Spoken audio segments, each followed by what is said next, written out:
4 दिन का खाना एक वक्त पर बनाने वाली बहू। भाभी खाना बन गया या अभी और इंतजार करना होगा? तभी अनीता थकी हारी खाना लिए आती है और सभी को परोस देती है। खाना खाते ही सभी का मुंह बन जाता है। क्या बहू, आज फिर से दाल में नमक कम है। भाभी आपने सलाद नहीं काटा क्या? अनीता आज चावल ही है, खाने में रोटी नहीं बनाई क्या? एक तो 6 लोगों के लिए 3 टाइम का खाना बनाओ, उसमें से भी कोई मदद नहीं करता। ऊपर से सबको टाइम पर खाना चाहिए। ये सब मुझसे अकेले कैसे होगा?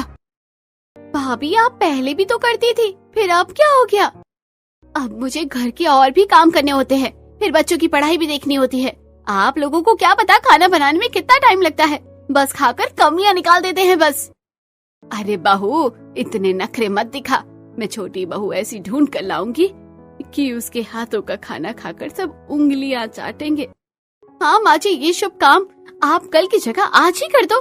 थोड़ा ही सही, मुझे आराम तो मिलेगा। अनीता को अकेले ही पूरे घर का खाना बनाना पड़ता था। दूसरी तरफ आज रीतू रसोई में जमकर खाना बनाने में लगी थी। तभी उसकी माँ अरुणा वहाँ आती है और इतना सारा खाना देखकर हैरान हो जाती है।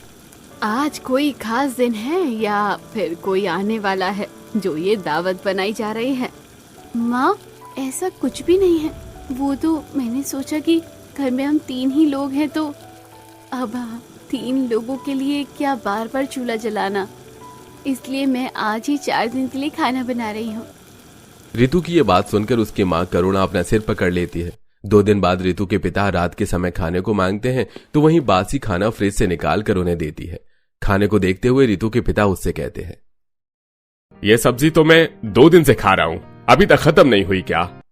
खत्म क्यों होगी? अभी तो 1 दिन और चलेगी। देख ऋतु, मायके में तो तू ये 1 दिन खाना बनाकर 4 दिन तक हमें बासी खिला रही है, लेकिन ससुराल में तेरी यही हरकत रही ना तो तेरा गुजारा मुश्किल हो जाएगा। कैसी बातें करती हो माँ? ससुराल में तो ऐसा थोड़ी करूँगी। हाँ तो हमसे किस बात की दुश्मनी है जो बासी खाना खिला रही है? ओहो पापा, अब खाना पड़ा है तो क्या जाकर नया बनाऊं? आप खा लो ना। मैं तो खा ही लूंगा, भूख जो लगी है, लेकिन इतना आलस ठीक नहीं है। पवन चुपचाप खाना खा लेता है। अगले हफ्ते ऋतु के लिए विहान का रिश्ता आता है और कुछ ही समय में दोनों की धूमधाम से शादी हो जाती है। शादी के अगले दिन अपनी पहली रसोई की रस्म में ऋतु मन लगाकर बढ़िया बढ़िया पकवान बनाती है, जिसे खाकर उसके ससुराल वाले बहुत खुश होते हैं। वाह बहू, आज बहुत दिनों बाद स्वादिष्ट खाना खाने को मिला है। पेट भर कर खाया है। हाँ, और ये हलवा तो तुमने बहुत अच्छा बनाया है ऋतु। देख ले बड़ी बहू, देवरानी है तेरी, लेकिन कैसे मन से खाना बनाती है। मन का पता नहीं माँ जी, मैं तो हाथ से खाना बनाती हूँ। इसे तो कुछ कहना ही बेकार है। छोटी बहू, मैं कह रही थी कि आज से घर में खाना बनाने की जिम्मेदारी तेरी, बाकी घर का काम तेरी जेठानी देख लेगी। अरे एक बार बड़ी बहू से भी तो पूछ लो। मुझे कोई दिक्कत नहीं है, सही है, मैं बाकी की काम संभाल लूंगी। अब कुछ दिनों तक सब तो ठीक रहता है, लेकिन तीनों टाइम गर्मी में अकेले खाना बनाते बनाते ऋतु परेशान हो जाती है। एक रोज जब वो सब्जी काट रही होती है तभी अनीता रसोई में आती है। जेठानी जी, आज खाना बनाने में मेरी मदद कर दीजिए। वो क्या है ना? बिल्कुल नहीं। अरे ये जिम्मेदारी माँ जी ने तुम्हें दी है, और वैसे भी तो मैं तो बाकी का काम अकेले करती हूँ ना, तो फिर तुम्हें मदद क्यों चाहिए? वो ठीक है, लेकिन इतना खाना अकेले बनाना, वो भी गर्मी में, दिक्कत तो होगी ना। हाँ तो अपनी दिक्कत खुद संभालो। अनीता फल उठाकर वहां से चली जाती है। अब ऋतु परेशान होकर बहुत सारी सब्जियां काट लेती है। बहुत हो गया, जब अकेले ही रहना बनाना खाना है तो अपने हिसाब से बनाऊंगी। इस तरह ऋतु बहुत सारा खाना बनाती है ताकि वो आगे 4 दिन तक चले। ऋतु को रसोई में इतनी देर तक देखकर शैलजा मन ही मन सोचती है, लगता है बहू कुछ खास बना रही है, सुबह से रसोई में ही है। कुछ ही देर में ऋतु सारा खाना बनाकर तैयार कर लेती है और गहरी सांस लेकर कहती है, चलो सारा खाना तैयार हो गया, अब 4 दिन तक मेरी छुट्टी। आराम से फोन चलाऊंगी और आराम करूंगी। दोपहर में सब खाना खाते हैं और रात में भी वही खाना मिलता है तो कोई शिकायत नहीं करता। लेकिन अगले दिन भी जब प्लेट में वही खाना परोसा जाता है तो सभी के होश उड़ जाते हैं। यही खाना तो हमने कल भी खाया था भाभी। हाँ तो आज फिर खाने में कोई दिक्कत है क्या? आपने कुछ और नहीं बनाया क्या? अब जब खाना पड़ा ही है तो नया क्या बना कर दे देवर जी। रुकिए, मैं सब्जी गर्म करके लाती हूँ। सभी बासी खाना देखकर मुंह बना लेते हैं, लेकिन अगले 2 दिन भी वही खाना उन्हें मिलता है। इस बार जब रितु खाना बनाने रसोई में जाती है तो भंडार घर से बड़े बड़े बर्तन निकाल लेती है। बहू, इन बर्तनों का तू क्या करेगी? खाना रखूंगी माँ जी। अब 4 दिन के लिए खाना बनाना है तो उस खाने को रखने के लिए बर्तन भी तो होने चाहिए ना। हैं? लेकिन बहू, 4 दिन का खाना एक समय पर बनाने की मेहनत करनी ही क्यों है? ताकि बाकी दिनों की मेहनत बच सके। अब देखिए माँ जी, मुझे मेरे हिसाब से काम करने दीजिए। शैलजा रितु को समझाने की कोशिश करती है, लेकिन रितु उसकी बातों को अनसुना कर अपने काम में लग जाती है। अगले दिन सभी बासी खाने को देखकर कहते हैं, इससे अच्छा है कि मैं बाहर से कुछ ऑर्डर करके खा लूं। ये बासी खाना खा खा कर मेरे पेट में तो गैस बनने लगी है, मैं नहीं खा सकता। माँ, हमें कब तक ऐसे बासी खाना खाना होगा?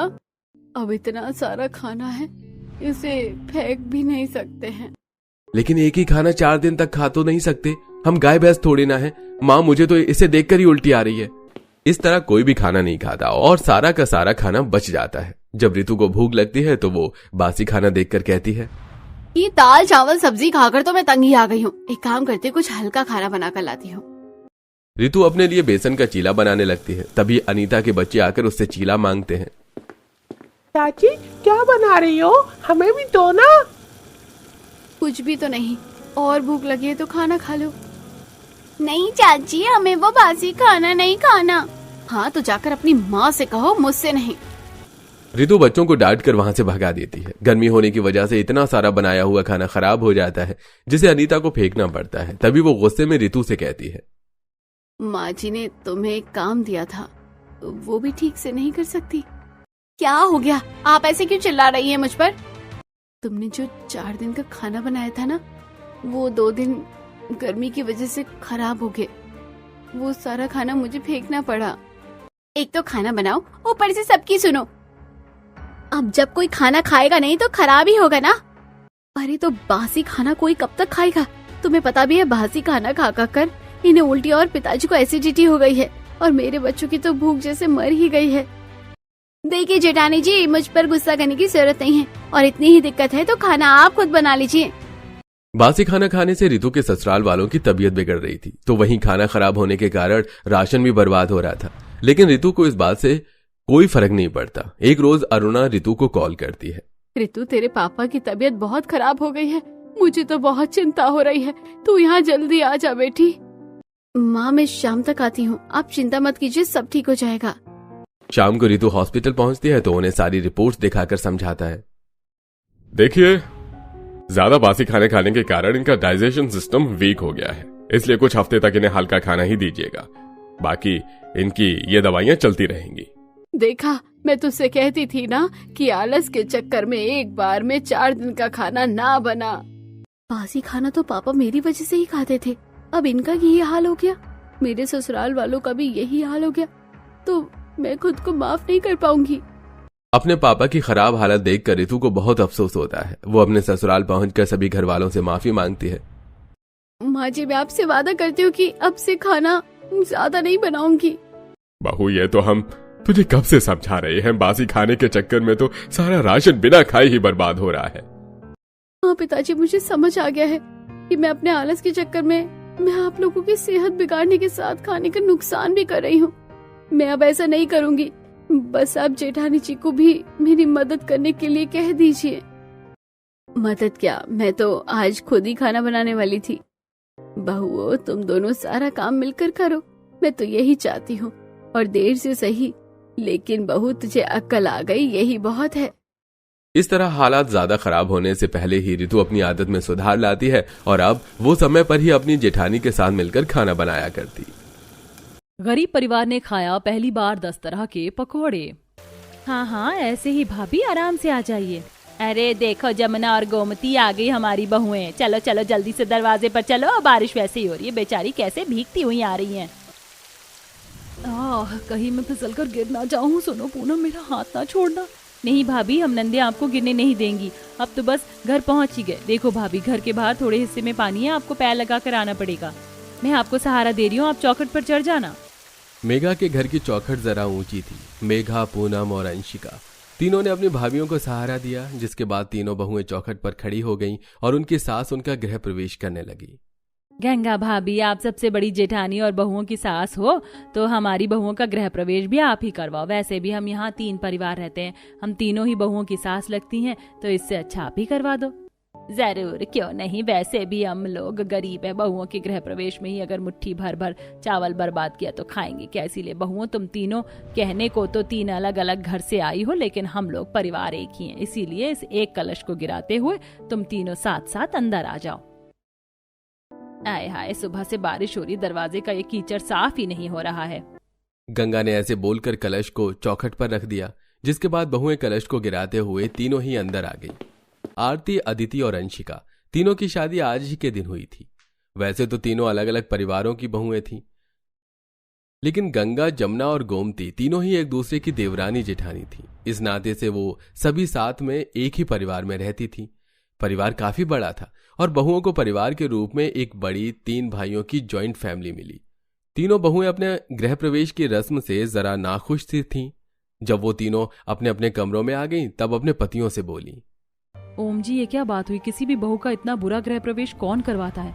मैंने तो क्या क्या सोचा था कि ससुराल में ये होगा वो होगा, लेकिन कुछ भी नहीं हुआ। ना मुंह दिखाई की रस्म हुई, ना दूध अंगूठी की, कुछ भी तो नहीं हुआ। ससुराल आने में सारा लहंगा भी कीचड़ से ना गंदा हो गया। कीचड़ में चलते हुए आए और पानी की कुचेंदी में गृह प्रवेश करवाया। पता है, हील्स के साथ दरवाजा लांघने में मैं तो गिरने ही वाली थी, और एक ही कलश से गृह प्रवेश। इतनी भुखमरी हो रही थी क्या? देखो आरती, मैं जानता हूं कि तुम तीनों ही हम तीनों भाइयों से नाराज होगी। शायद तुम्हारी तरह ही बाकी की 2 बहुएं भी ऐसे ही शिकायत कर रही हो, लेकिन तुम्हें समझना चाहिए, हम जॉइंट फैमिली हैं और साथ ही हम गरीब लोग हैं। ये बात तुम समझ तो रही हो ना? हम लोग गरीब हैं, इसलिए हम तुम्हारी कई रस्में नहीं करवा पाए। एक कलश गिराकर गृह प्रवेश भी इसीलिए हुआ क्योंकि हम ज्यादा अनाज बिगाड़ नहीं सकते हैं। इससे ज्यादा शायद अब मुझे तुम्हें समझाने की जरूरत नहीं है। नवीन की इस तरह बाकी भाइयों ने भी अपनी अपनी पत्नियों को समझा दिया। उन तीनों की ही पत्नियां सही दिमाग की थीं। उन्होंने उनसे ज्यादा बहस नहीं की और तीनों भाइयों की बात को समझ लिया। ऐसे ही अगले दिन आज तीनों बहुओं की पहली रसोई थी। अरे बेटा, आज तो बहुओं की पहली रसोई करवानी है। भाभी, मैं क्या सोच रही थी कि अलग अलग रसोई बनवाई तो ज्यादा खर्चा होगा, तो कैसा रहेगा अगर हम तीनों बहुओं की पहली रसोई की रस्म साथ साथ निपटा दें? तो ऐसा करने से बहुओं की पहली रसोई भी हो जाएगी और हमें ज्यादा भारी भी नहीं पड़ेगा। मैं अभी यही बात करने वाली थी। ऐसा करेंगे, हम में से एक चावल मंगवा लेगा, एक दाल और एक सूजी। तो इस तरह बहुएं मिलकर दाल, चावल और सूजी का हलवा बना लेंगी। एकदम सही फैसला किया। इस तरह सिर्फ पैसे की बचत नहीं होगी, बल्कि जब बहुएं परिवार को ऐसे मिलकर काम करता हुआ देखेंगी तो उनके अंदर भी ये भावना जागेगी कि वो परिवार में मिलकर रहा करें। तीनों सास ऐसे ही बातें कर रही थी। अपनी सास की बातें बहुएं भी सुन रही थी। तीनों सास ने जैसे बोला वैसे ही किया। उन्होंने बहुओं के लिए मिलकर राशन मंगवाया, जिसके बाद तीनों बहुएं रसोई में आ गईं और सुनो, हम तीनों की एक साथ पहली रसोई हो रही है, तो हम साथ साथ मिलकर ही खाना बनाएंगे। तुम लोग तैयार तो हो ना? चलो साथ मिलकर काम करें। आरती की बात को सुनकर अदिति और अनुष्का भी उसके साथ ही लग गई। बरसात का मौसम था, ऐसे में तीनों बहुओं ने मिलकर खाना बनाया और परिवार के आगे लगा दिया। भाई वाह, खाना तो ऐसा बना है कि दाल चावल के साथ साथ उंगलियां भी खा जाओ। सच में खाकर तो मजा ही आ गया। भैया, तीनों बहुओं ने मिलकर हमारी मेहनत की है तो खाना कैसे अच्छा नहीं बनता। वाह बहुओं, दिल खुश हो गया। ये लो तुम्हारा शगुन। तीनों बहुओं को साथ साथ शगुन मिला, जिसको पाकर वो तीनों ही खुश हो गईं। ऐसी सिलसिला जारी था। सब कुछ अच्छे से चल रहा था और अब तीनों बहुओं को अपनी ससुराल में मिलजुल कर रहते हुए लगभग 1 हफ्ता गुजर चुका था। आज के दिन तीनों बहुएं अपनी नंदों के साथ बाजार आई हुई थी। ननद जी, हम तीनों आज बाजार तो आ गए, लेकिन मौसम का मिजाज कुछ सही नहीं लग रहा है। सही बोल रही हो भाभी, ऐसा लग रहा है जैसे कि बारिश होगी और बारिश में ना इस बाजार का रूप ही बदल जाता है। अरे नहीं भाभी, सभी छप्पर के नीचे आ जाओ, बहुत तेज बारिश हो रही है। अनुष्का, अंशिका, अदिति, मेघा, आरती और पूनम सभी एक छप्पर के नीचे खड़ी हो गईं, जिसके बाद बाजार में बारिश शुरू हुई। बारिश होते ही बाजार में गर्मा गर्म पकौड़े और चाय की खुशबू उड़ने लगी। हाँ, बारिश और गर्मा गर्म पकौड़े। मुझे तो मायके की याद आ गई। जब भी बारिश होती थी तो मैं पकौड़े बनाती थी। सच में उन्हें खाकर तो मज़ा ही आ जाता था। ये प्याज की पकौड़ों की खुशबू है। प्याज के पकौड़े मेरे मन पसंद है। मन कर रहा है खरीद लूं, लेकिन ले नहीं सकती, पैसे ही नहीं है। हम लोग गरीब हैं ना भाभी, इस वजह से आप लोगों को आपकी पसंद के पकौड़े वगैरह नहीं खिला सकते। अरे नहीं नहीं मेघा, तुम क्यों शर्मिंदा महसूस कर रही हो? हमें नहीं चाहिए पकौड़े वकौड़े, तुम लोग ऐसे मत सोचो। और देखो ये तो जरा सी बारिश होकर ही ठहर गई, चलो घर चलते हैं। अनुष्का की बात को सुनकर सारी बहुएं घर को आ गईं और फिर से अपने रोज के कामों में ही लग। ऐसे ही सिलसिला जारी था और आज के दिन तीनों बहुएं घर में ही थीं कि तेज बारिश शुरू हो गई। बारिश के आते ही मोहल्ले के घरों से तरह तरह के पकवानों की खुशबू उड़ने लगी। हाँ, बारिश में आलू के पराठों की खुशबू सूंघ कर ही दिल कर गया खाने का। जब मायके में थी तो बारिश कितनी स्पेशल थी, मैं क्या क्या बनाकर खाती थी, लेकिन अब तो सब बदल चुका है। लोग अपने घरों में पकौड़े वगैरह बनाकर खा रहे हैं और हमारे पास यही रूखा सूखा है। दिल कर रहा है ऐसी बारिश में हमारे पास खाने को आलू के पकौड़े, ब्रेड पकौड़े, मिर्च के पकौड़े वगैरह होते तो मजा आ जाता। मेरी बहुएं कैसे तरस रही हैं, लेकिन हमारी गरीबी की मजबूरी तो देखो, ये जरा सी चीज भी तुम्हें नहीं दे सकते हैं। अभी गोमती ने ऐसे बोला ही था कि तभी उनके दरवाजे पर दस्तक हुई। जमुना ने जैसे ही दरवाजा खोला तो वहां उनकी कई पड़ोसन थी। अरे तुम सभी बारिश में कैसे आना हुआ? कुछ नहीं, बस जमुना जी बरसात के मौसम में ये 2-3 तरह के पकौड़े बनाए तो सोचा तुम्हारे घर नई बहुएं आई हैं, थोड़े उन्हें भी चखाया।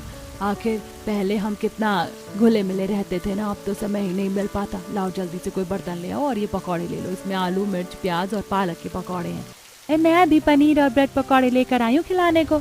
मेरी बहू ने पहली बार गोभी के पकौड़े, टमाटर के पकौड़े, शलजम के पकौड़े बनाए हैं, ले लो बहन।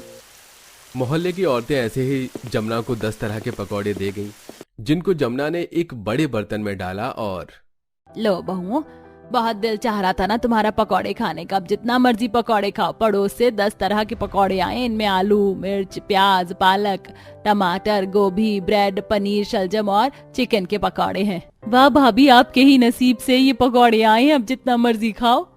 पूरा परिवार पकौड़े के बर्तन के इर्द गिर्द बैठ गया और कुछ इस तरह गरीब परिवार ने बारिश में 10 तरह के पकौड़े खाए। बहुएं पकौड़े खाकर बहुत ही ज्यादा खुश थीं।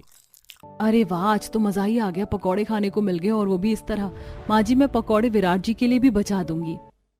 अनुष्का ने अभी ऐसे बोला ही था कि पीछे से तीनों बहुओं के पति आ गए। अरे यहाँ पर तो पहली पकौड़ा पार्टी चल रही है, हम भी पकौड़े ही लेकर आए हैं। क्या बात है, आज तो तुम्हारे चेहरे बड़े खिल रहे हैं बच्चों। बड़ी माँ, हम तीनों को नई जगह काम मिल गया, अब घर में तंगी नहीं रहेगी। इसी खुशी में हम पकौड़े लाए थे, चलिए साथ में खाते हैं। नई जगह काम की खबर सुनकर पूरे परिवार में और भी खुशी की लहर दौड़ गई। बस फिर क्या था, अब तीनों बहुओं के पति अच्छी जगह काम करने लगे, जिससे उनके घर के हालात सुधरने लगे और अब सब कुछ ठीक हो चुका था।